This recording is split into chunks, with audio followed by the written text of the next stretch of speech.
ये छूटी हुई वाणी है प्रातः क्लास की 5/11/66 शनिवार को 8वें पेज की 3री लाइन।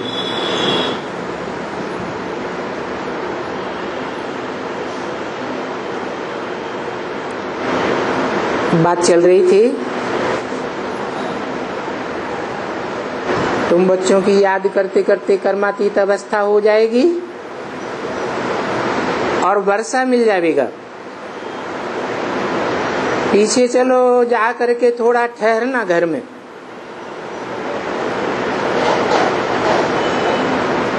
जब यहाँ सब कुछ सुख शांति हो जाएगी, सब ये क्लियर हो जाएगा,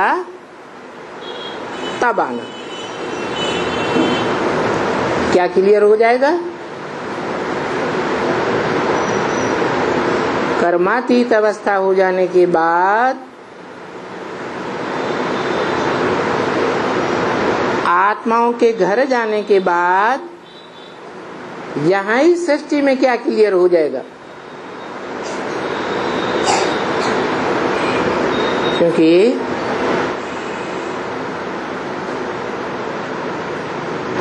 चैतन्य आत्माओं को ज्ञान सुना करके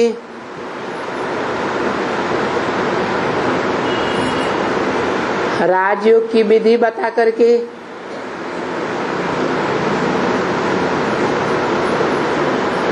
सुधारा जा सकता है।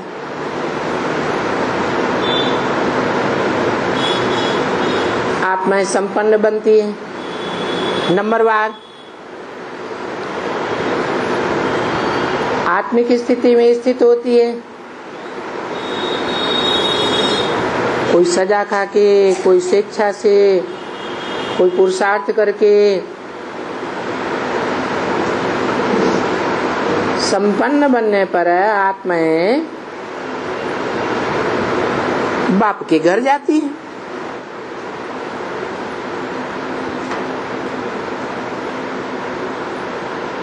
फिर ठहरना किस बात का? आत्माएं मनुष्यों की ज्ञान से सुधरती है।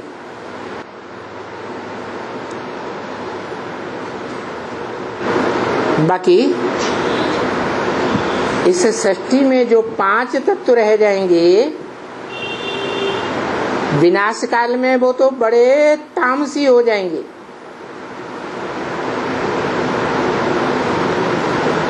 उन तामसी तत्वों को सतो प्रधान कैसे बनाया जाएगा?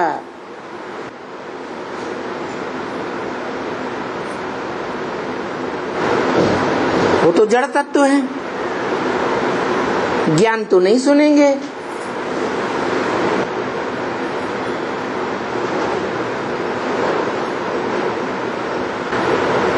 तो बोला जब तक तुम्हारे योग बल से वो 5 तत्व भी पावन बनते हैं, क्योंकि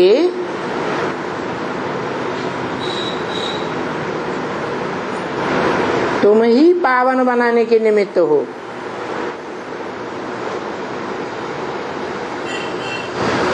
पांच तत्व पावन बनेंगे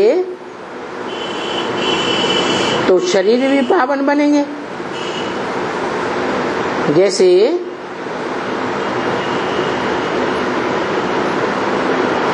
लौकिक दुनिया में होता है, माँ के गर्भ में पहले 5 तत्वों का पिंड तैयार होता है या आत्मा आती है, पिंड तैयार होता है। बाद में जब पिंड परिपूर्ण हो जाता है तब उसमें आत्मा प्रवेश करती है। ऐसे ही ये 5 तत्व सात्विक स्टेज में स्थित हो जाएं तो तुम्हारे योग बल से।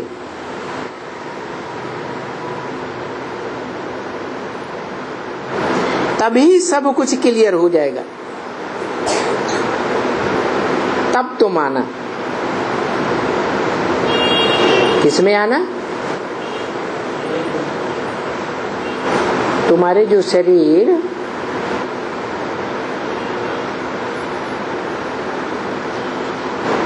बर्फ में दबेंगे, उन बर्फ में दबे हुए शरीरों में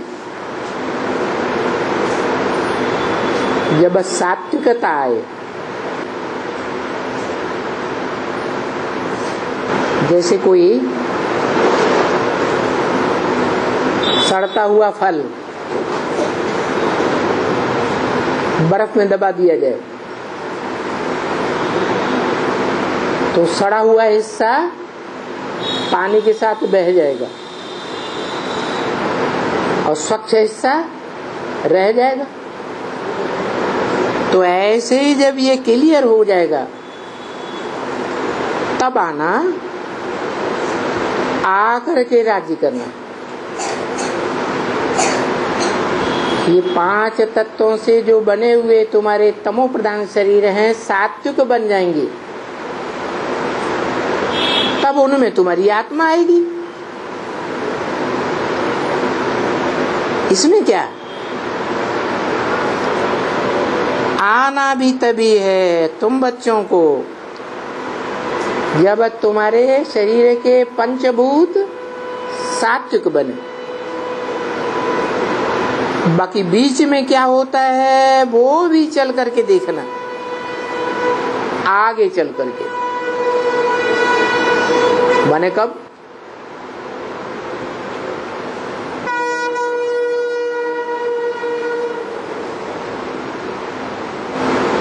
संगम युग के तो 100 साल बताए थे, 2036 तक पूरे होते हैं। इन 100 सालों में जो पुरुषों में उत्तम बनने वाली आत्माएं हैं वो ज्यादा से ज्यादा कितनी है?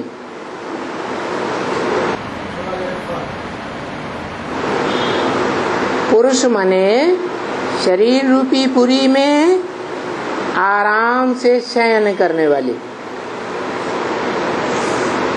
संपन्न आत्मा बनेगी,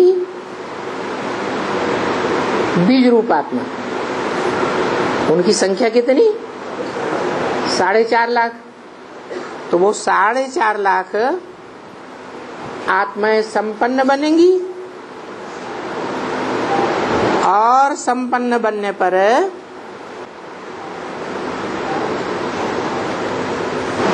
उनका उद्धार होगा। उत्तम माने ऊपर, हर माने हरण करके ऊंची स्टेज में जाएंगी।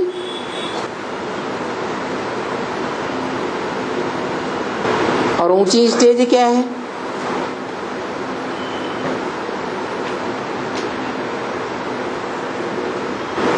ऊंचे थे ऊंचा कौन है? ऊंचे और नीचे कहाँ होता है? तो साकार सृष्टि के लिए बोला कि तुम बच्चे परम धाम को इस सृष्टि पर उतार लेंगे। तो सृष्टि पर परम धाम को उतारने वाले बच्चे नंबरवार होंगे या एक जैसे होंगे?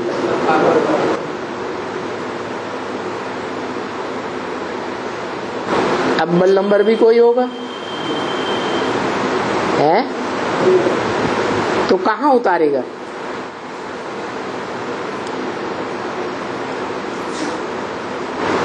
परम धाम को जो परे ते परे धाम है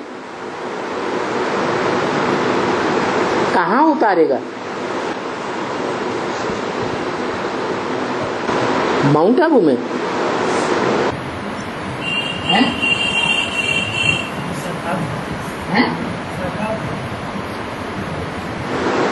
अच्छा,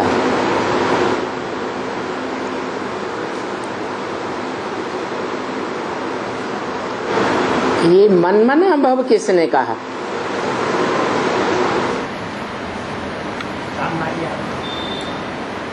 क्यों? शिव ने क्यों नहीं? शिव को मन नहीं है, मनुष्यों को मन होता है। मनुष्यों में मुख्य है मनुष्यों का बाप, जिसमें मुकर्रर रूप से वो अखूट ज्ञान धन वाला कौन? शिव प्रवेश करता है। तो जो अखूट ज्ञान धन वाला शिव है वो प्रवेश करके वो अखूट ज्ञान धन का वर्षा किसको देता है? बड़े बच्चे को देता है। जो परंपरा चली आ रही है सारी दुनिया में कि सभी बाप अपने बड़े बच्चे को, हिस्ट्री में भी देखें, बड़े बच्चे को राजा ही देते आए। तो ये परंपरा शुरुआत कहाँ से हुई? संगम में सुप्रीम सोल बाप आते हैं तो सारी परंपरा यहाँ से शुरू होती है। इसलिए गीता में भी लिखा है मम वर्तमान वर्तन्ते मनुष्या पार्थ सर्वस। जो भी संसार में मनुष्य हैं वो मेरे रास्ते का अनुगमन करते हैं। तो मैंने ये रास्ता बनाया क्या कि जो भी बाप है वो अपना वर्षा अपने बड़े बच्चे को देकर जाए।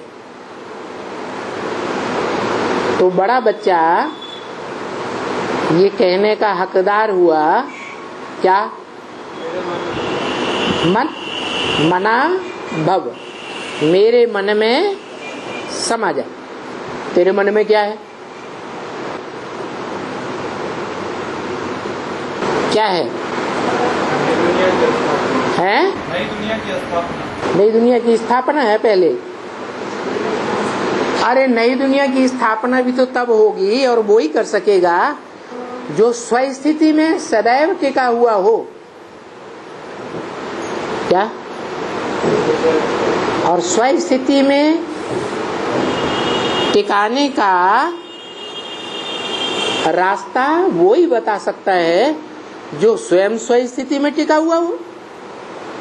तो रास्ता बताने वाला कौन? रास्ता बताने वाली आत्मा कौन है?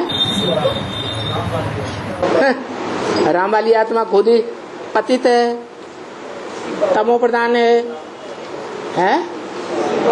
शिव बाप, बाबा नहीं। वो शिव जो है वो आत्माओं का बाप है। बाबा ग्रैंडफादर को कहा जाता है। ये ग्रैंडफादर आदि संबंध जो है वो इस सृष्टि पर जब वो आता है, मुकर्रर रथ में प्रवेश करता है, तब अनेक संबंध बनते हैं। तो उसे शिव बाबा नहीं कहेंगे, आत्माओं के बाप को क्या कहेंगे? शिव बाप। आत्मा आत्मा सब आपस में भाई भाई। उनमें बड़ा भाई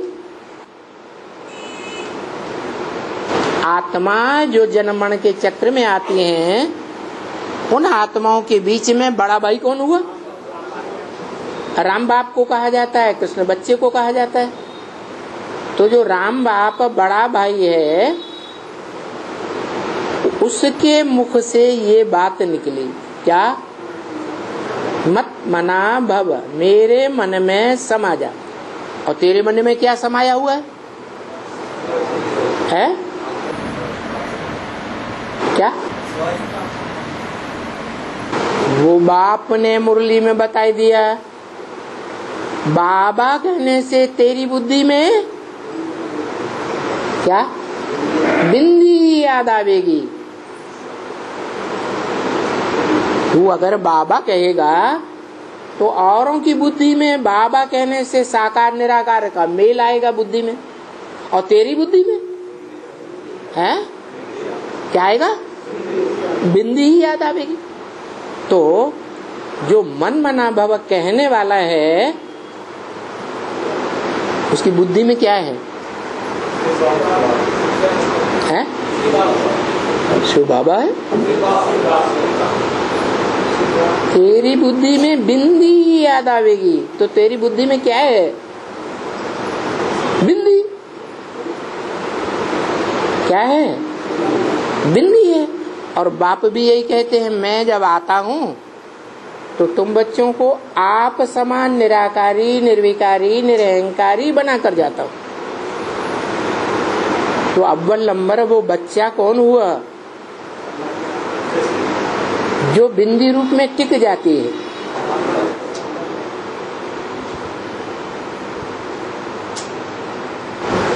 बताया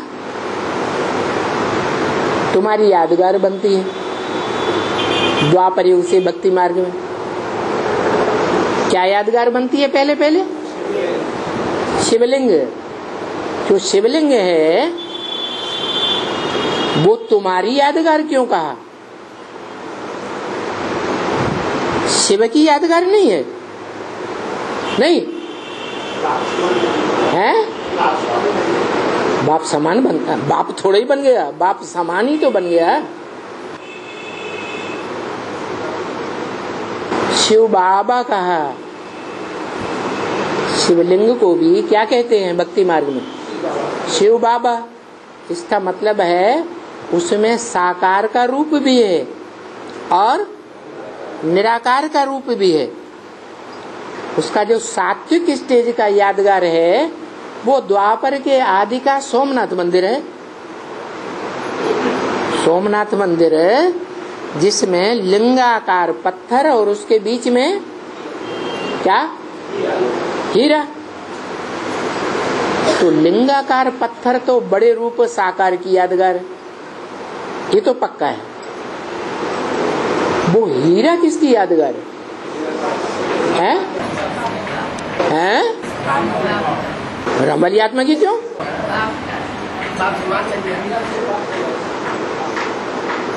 हाँ, हीरा जब कहा जाता है तो हीरो पार्टधारी है, बुद्धि में आता है। और हीरो पार्टधारी जो है वो मनुष्य सृष्टि में मनुष्यों के बीच कोई आत्मा है जो हीरो पार्टधारी का पार्ट बजाती है। जो हीरो पार्टधारी का पार्ट बजाने वाली आत्मा है वो ही आत्मा हीरा बनती है। शिव हीरा नहीं बनता है, क्योंकि हीरा कहो या कोई भी रतन कहो, पत्थर होते हैं या नहीं होते हैं? हैं? तो शिव पत्थर बुद्धि बनता है क्या? शिव कभी पत्थर बुद्धि नहीं बनता। कौन बनता है? जो भी आत्माएं हैं, मनुष्य आत्माएं अच्छे से अच्छा पार्टधारी हो सात्विक स्टेज में, तो वो भी तामसी स्टेज में पत्थर बुद्धि बन जाती है। उन पत्थर बुद्धियों में, देह अहंकारियों में सबसे बड़ा देह अहंकारी कौन है? वो राम वाली आत्मा। बड़े ते बड़ा पत्थर बुद्धि माना बड़े ते बड़ा देह अहंकारी। जो बड़े ते बड़ा देह अहंकारी है उसमें आत्मा रही या नहीं रही?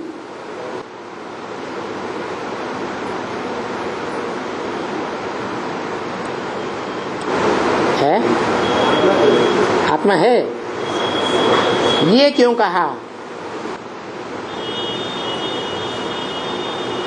अगर शिव नहीं है तो क्या है? हैं? शव है। ये किसके लिए कहा?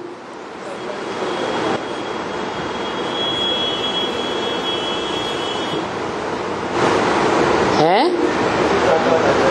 कलयुग के अंत में शिव बाप के प्रवेश करने से पहले वो आत्मा क्या बन जाती है? हैं? शव बन जाती है, मुर्दा बन जाती है।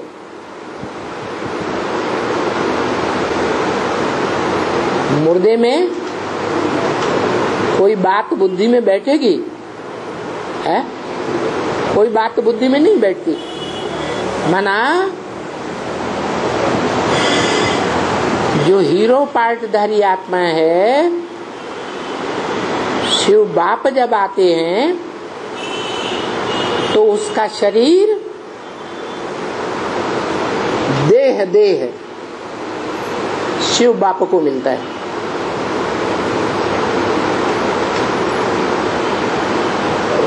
वो विकारों की दलदल में पूरा ही डूब जाती है। जो बोला तुम बच्चे जब विकारों की दलदल में पूरा ही डूब जाते हो तो मैं चोटी पकड़ करके खींचता हूं। क्या पकड़ करके? चोटी। चोटी में क्या होता है?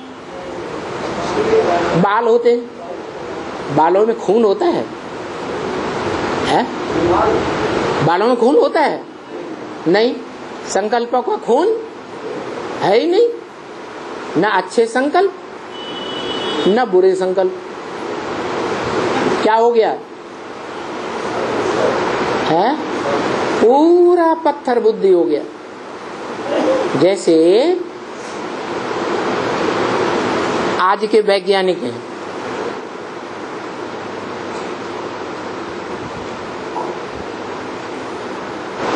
क्या करते हैं? ऐसा कौन सा पत्थर बुद्धि का काम करते हैं? वो देह अहंकारी हैं या नहीं है? देह अहंकार तो है। देह अहंकार इतना ज्यादा है कि उन्हें यही भूल जाता कि हम जो चीज बना रहे हैं एटॉमिक एनर्जी, उस एटॉमिक एनर्जी से हम स्वयं भी नष्ट हो जाएंगे। ये ध्यान रहता है? नहीं रहता। लेकिन बनाते हैं ना। उनका भी कोई बाप होगा कि नहीं है? कौन है? क्या गायन है? हर हर बम बम। क्योंकि वो जो निर्माण करते हैं एटॉमिक एनर्जी का, उनमें ये ताकत, ये हिम्मत नहीं है कि उस एनर्जी को विस्फोट कर सके।